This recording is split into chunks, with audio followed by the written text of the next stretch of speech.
o nosso Deus. Abrirmos a palavra de Deus em Mateus capítulo 1, nós vamos ler só o versículo 21, que é exatamente o texto base da pergunta 41 do Catecismo Maior, que o Caio vai projetar ali para nós. A pergunta 41, que trata exatamente desta questão, né? Por que o nosso mediador, ele recebeu o nome de Jesus? E a resposta que vem ali no nosso catecismo é baseada exatamente no texto de Mateus 1, 21. Mateus 1, 21, que é quando o próprio Deus, né, por meio do anjo, ele declara como o nome de Jesus deveria ser colocado, né? Como aquele pequeno ser, né, aquela criança deveria ser nomeada. Então, é muito interessante isso, porque a gente percebe que é o próprio Deus quem determina o nome daquela criança, né? A escolha do nome não foi por José, não foi por Maria, foi o próprio Deus quem escolheu o nome. E os irmãos sabem, desde o Antigo Testamento, que quando Deus mudava o nome de uma pessoa, isso aconteceu com Abraão, aconteceu com Jacó, né? Quando Deus mudava o nome de uma pessoa, significava que ele queria dar àquela pessoa uma outra maneira de ser, de se comportar, né? Então, por exemplo, Jacó, que era o enganador, se tornou Israel, né, para representar o povo de Deus. Abrão, né, que era um nominho curto, se tornou Abraão, um nome longo, né, para representar a todo o povo. E de ti farei uma grande nação, né? Então Deus amplia o nome de Abraão para significar essa abrangência, né? Então os nomes no Antigo Testamento, principalmente, eram muito importantes. E Jesus, então, aparece aqui, né, como nós estamos vendo na projeção, porque foi o nosso mediador chamado Jesus. Vamos responder juntos o que está escrito ali? O nosso mediador foi chamado Jesus, porque salva o seu povo dos pecados. Vamos ver agora o texto? Vamos ler o texto de Mateus 1, 21? Vamos ler juntos. Ela dará à luz um filho, e lhe porás o nome de Jesus, porque ele salvará o seu povo dos pecados deles, né? Então, irmãos, como eu estou dizendo, a escolha do nome de Jesus foi pelo próprio Deus, né? E o nome Jesus é um nome relativamente comum. Era um nome relativamente comum na época. Na verdade, é uma variação do nome Josué, né? Então, Josué é a raiz do nome Jesus, ou também Jeshua, ou Yeshua, né? Dependendo da pronúncia da raiz árabe ou aramaica. Mas o fato é que era um nome comum, e literalmente significa Jeová é salvação, não é? A expressão Yeshua, ou Jesus, ou Josué, né? Joshua, que exatamente são raízes que apontam para a ideia de que Jeová, ou Yahvé, é salvação. Então, literalmente, o nome Josué significa isto, né? Jeová é salvação. E daí vem a raiz do nome de Jesus. Jeová é salvação. Repare que quando Deus, então, nomeia este bebê que acaba de ser gerado, né, ou será gerado no ventre de Maria, a grande intenção de Deus, portanto, é exatamente esta, de anunciar por meio do nome daquele bebê o projeto que Deus já havia estabelecido antes dos tempos eternos. Então, aquela criancinha que está sendo gerada, ela não é uma criancinha comum, ela é Jeová, salvação. Então, o próprio Deus já determina pelo nome que Jesus será Deus, ele é Jeová, ele é Senhor, e a missão dele, a grande função dele, né, o grande plano de Deus está na pessoa dele, que é salvar o seu povo dos pecados deles. Então a gente percebe que foi uma decisão do próprio Deus de salvar o seu povo, uma decisão do próprio Deus de nomear o seu filho como homem, né? Recebeu o nome Jesus, e é decisão de Deus também fazer que, por meio de Jesus, a salvação seja aplicada ao seu povo. Eu quero, irmãos, apenas aqui mencionar alguns tópicos, né, importantes a partir desta pergunta e deste versículo. Por exemplo, primeiro, nós percebemos aqui a centralidade de Jesus na salvação. Porque o texto de Mateus 1:21, ele diz aí claramente, porque Ele salvará.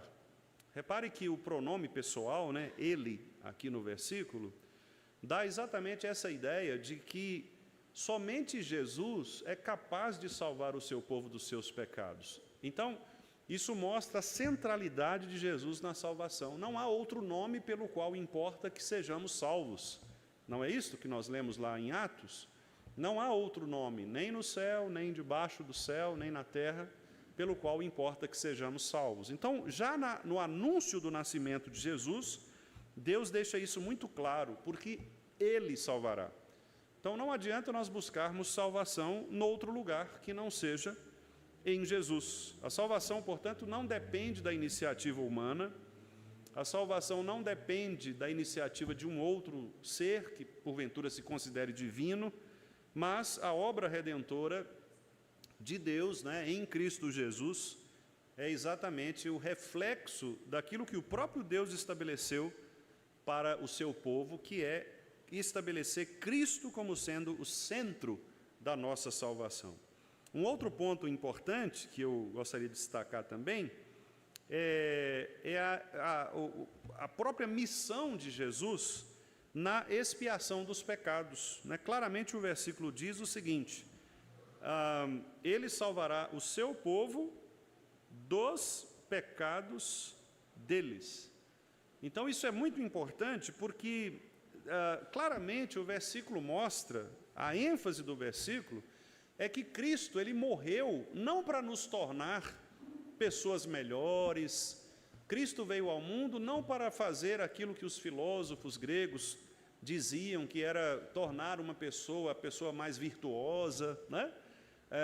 Ou modificar o modelo educacional da época, ou estabelecer um novo modelo político. Não, Jesus não veio para estas coisas. Embora os judeus estivessem esperando algumas destas coisas, como, por exemplo, Jesus vir como libertador, pegar a espada e destruir o Império Romano, assentar-se no trono, né? Os judeus tinham essa compreensão, mas Jesus não veio para isso. Claramente o texto diz, Ele veio para salvar o seu povo. Ele salvará o seu povo de quê? Dos pecados deles. Então a gente percebe que a ênfase aqui, a missão de Jesus é salvar o seu povo dos seus pecados. Na teologia reformada, meus irmãos, a gente percebe que esta é uma ênfase muito forte, que é exatamente considerar o homem como totalmente depravado, um homem afastado de Deus, um homem corrupto. O coração do homem é mais enganoso do que todas as coisas, desesperadamente corrupto, portanto, ele está morto nos seus delitos e pecados, e a salvação é uma obra completamente divina. E essa salvação, que é por meio da expiação dos nossos pecados, ela só pode ser realizada em Jesus. Só Jesus é aquele eficientemente capaz e suficiente, inclusive, para remover os pecados de todos aqueles que foram escolhidos pelo Pai. Né? Então, esse é o segundo ponto importante. O primeiro é a centralidade de Jesus Cristo na salvação. O segundo é a missão de Jesus Cristo, que é a expiação dos pecados. Mas também há uma terceira questão que eu gostaria de mencionar, que é a ação soberana de Deus na salvação. Por quê? Porque o texto diz que o nome Jesus, porque ele, quer dizer, só Jesus, a centralidade, salvará o seu povo dos pecados deles, quer dizer, Jesus não veio nos tornar pessoas melhores, Ele veio salvar os nossos pecados, dos nossos pecados. E o texto diz também, salvará o seu povo. Então aqui, mais uma vez, a gente percebe a centralidade da ação soberana de Deus na eleição daqueles que Cristo veio salvar, né? Quando Deus mesmo diz, por meio do anjo, que Jesus salvará o seu povo, repare que o pronome possessivo aqui, seu, né? Ele nos dá exatamente esta noção. Ele não veio para salvar todas as pessoas. Ele não veio para salvar todos os povos, todas as nações. Ele veio para salvar o seu povo, sim, de todos os povos, de todas as nações, mas o seu povo, ou seja, há pessoas específicas que compõem o povo de Deus, que nós chamamos igreja, e que serão objeto da salvação soberana de Deus em Jesus.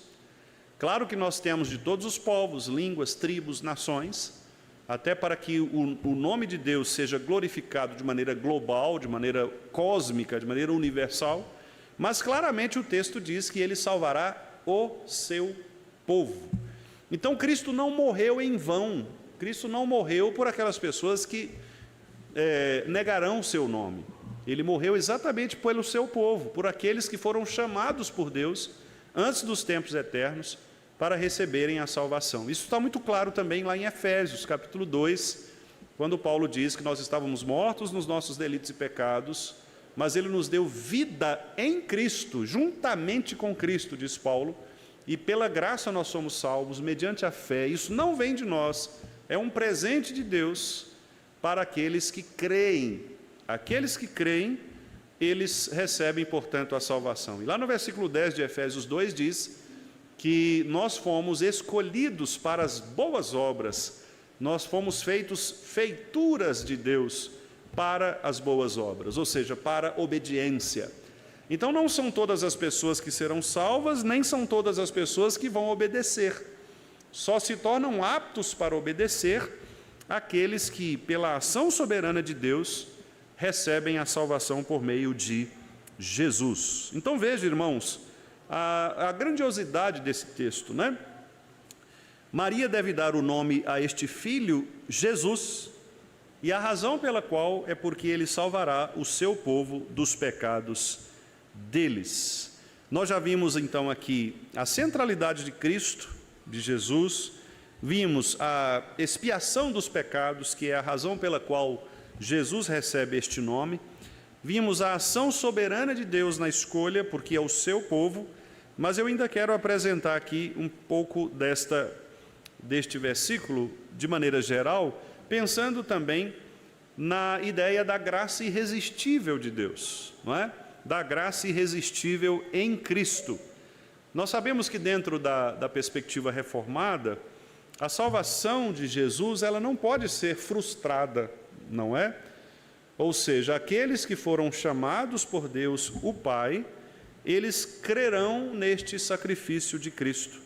E isso é muito interessante também, porque embora o versículo não diga isto com estas palavras, ele nos induz a pensar isto, porque o texto diz o seguinte, os irmãos podem observar, por exemplo, desde o versículo 20, né, quando diz que enquanto ponderava nestas coisas, eis que lhe apareceu em sonho um anjo do Senhor, dizendo, José, filho de Davi, não temas receber Maria, tua mulher, porque o que nela foi gerado é do Espírito Santo.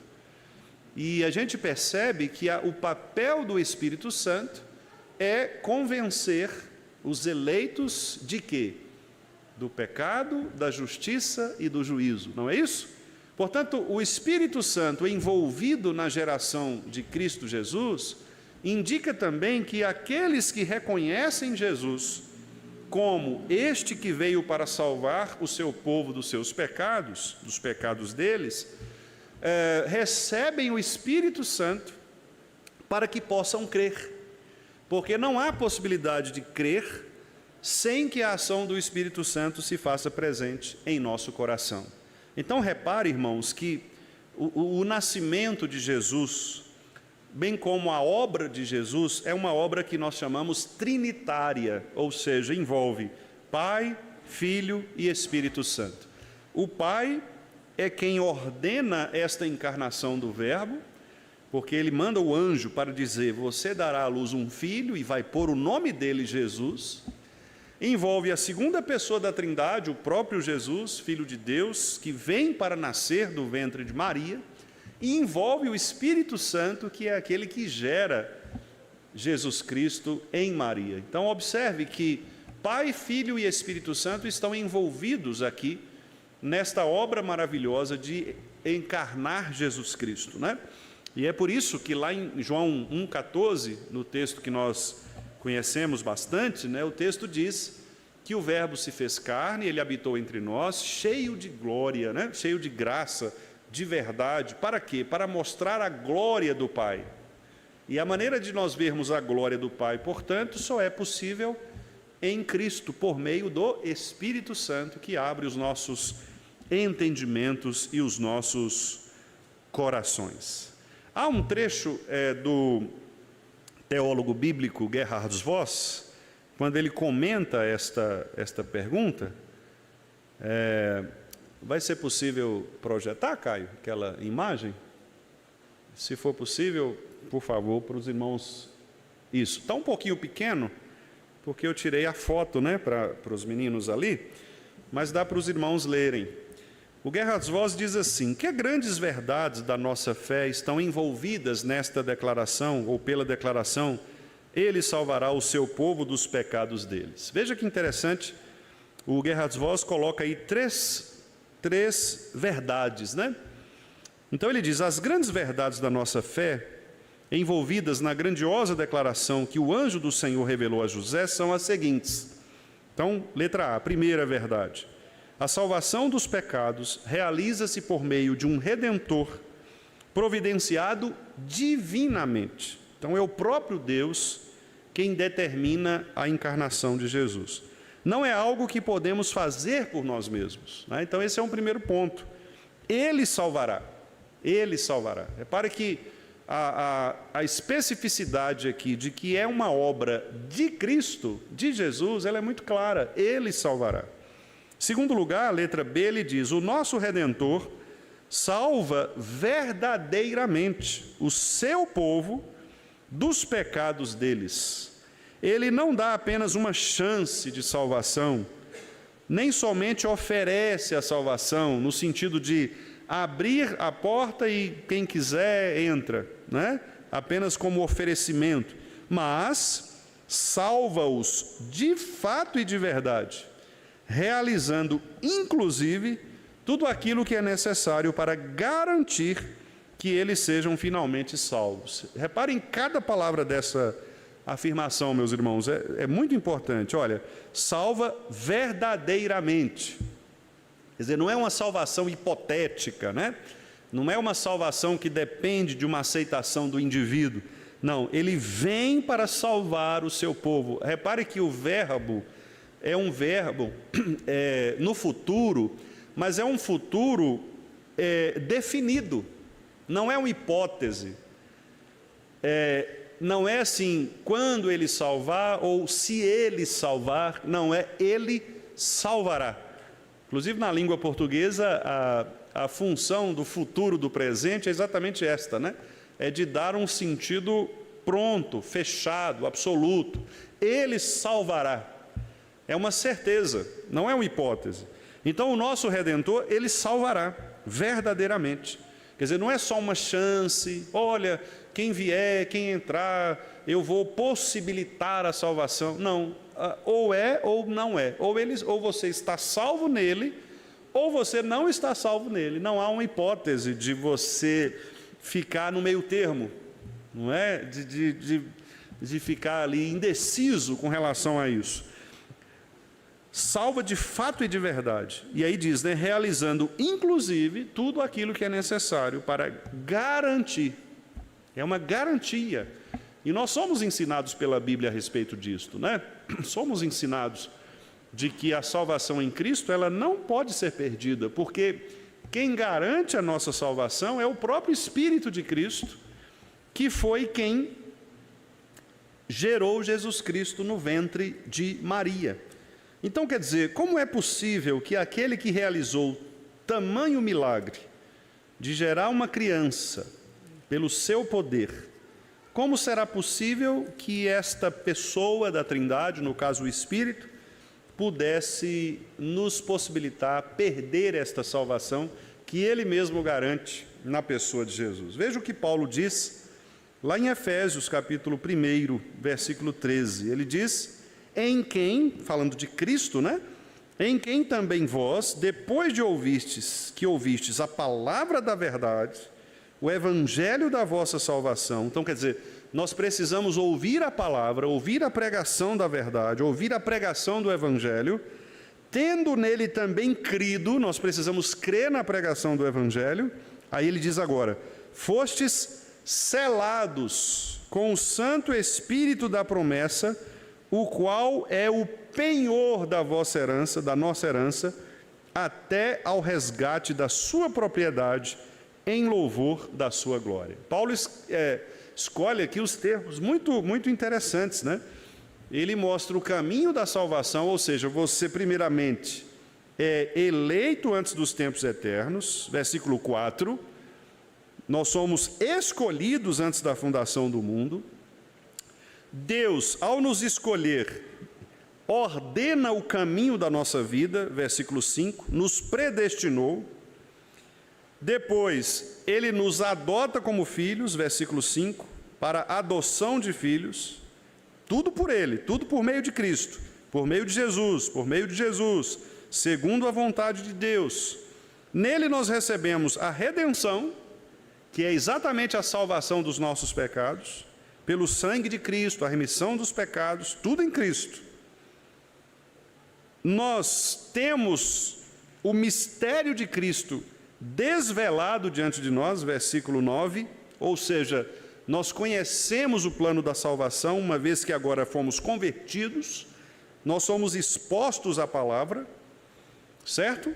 Para que possamos cumprir toda a vontade de Deus conforme Ele nos predestinou, ou seja, para que sejamos obedientes a Ele.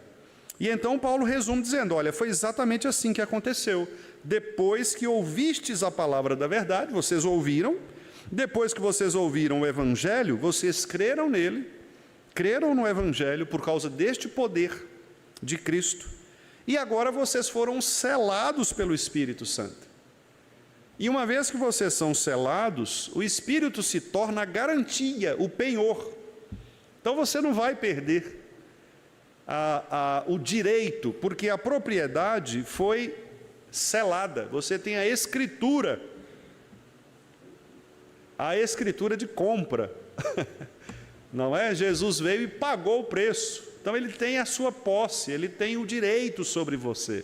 Você não vai perder, porque ele não vai te vender, ele não vai te negociar. Né? Ele tem você por posse eterna. Então você está salvo, para sempre salvo, garantido pela promessa do Espírito Santo. É o que o Guerras Vozes está dizendo aí, né? Para garantir que eles sejam finalmente salvos. E em terceiro lugar, o nosso teólogo bíblico diz aí: o nosso Redentor salva um grupo particular de seres humanos. Não é todo mundo. São aqueles que a Bíblia chama de eleitos de Deus, aos quais esse texto se refere como seu povo. É muito específico, né? Ele não foi enviado, então, ao mundo para salvar a todas as pessoas, nem para tentar salvar a todos, como se Cristo abrisse a possibilidade de salvação, mas alguns não o aceitassem, né? Mas ele veio para salvar, e aí ele reforça, o seu povo, né? Então são verdades, irmãos, muito preciosas, que nós extraímos de um versículo apenas. Jesus se chamará Jesus porque ele salvará o seu povo dos pecados deles, né? Que coisa maravilhosa. Então, quando nós pensamos, falamos, oramos, cantamos o nome Jesus, nós precisamos trazer à nossa memória toda essa teologia, né? Não pronuncie o nome de Jesus apenas de boca para fora, mecanicamente. Aliás, o próprio Deus proíbe isso, né? Não usem o nome dele em vão. E o nome dele também implica o nome de Jesus, o seu Filho, que também é Deus. Então não usemos o nome de Jesus à toa. Alguns irmãos, até por vício de linguagem, né? Às vezes por algum Jesus, né? Só Jesus na causa, né? A gente tem algumas expressões populares, né? Que acabam prejudicando a nossa compreensão real do que Jesus é, né? Talvez enfraquecendo até o nome de Jesus E quando nós falamos nome, nós falamos a obra de Jesus, o ser de Jesus, né? Então, a gente precisa refletir mais sobre isso. Lembrar que, ao falarmos o nome Jesus, não é o nome, a escrita que é poderosa. Não adianta você escrever Jesus, ou não é colocar lá só Jesus salvo, não é a escrita, não é a palavra, mas é exatamente o ser de Jesus, é a pessoa de Jesus. E é o que nós devemos pregar. Nós devemos pregar a pessoa e a obra de Cristo. Nós devemos dizer às pessoas: olha, Deus o Pai mandou o seu Filho para salvar o seu povo dos pecados deles. Essa é a grande missão de Jesus. Jesus não veio para ser um líder político, Jesus não veio para ser um grande filósofo, Jesus não veio para estas coisas, ele veio para salvar o seu povo. E quando nós então entendemos este propósito, nós nos relacionamos de maneira correta com ele. Porque, inclusive, nós nos tornamos humildes, né? Porque reconhecemos que não poderíamos ser salvos de outra maneira. Ele salvará. Não somos nós que vamos nos salvar, não é a igreja que vai nos salvar, não é outra pessoa que vai nos salvar, não é o rigor evangélico ou religioso que vai nos salvar, é Cristo que vai nos salvar, é Jesus que vai nos salvar, né? E Ele vai nos salvar de quê? Da nossa feiura? Não, vai nos salvar dos nossos pecados, né? Talvez você continue feio, mas salvo. Jesus vai nos salvar dos nossos pecados, né? Louvado seja Deus por isso, porque nós podemos crer nessa palavra, irmãos, tão maravilhosa que nós lemos aqui. Aliás, vamos repetir, vamos ler novamente, Mateus 1, 21. Vamos lá. Ela dará à luz um filho, e lhe porás o nome de Jesus, porque ele salvará o seu povo dos pecados deles. Amém, meus irmãos. Que Deus nos abençoe, que Deus nos guarde.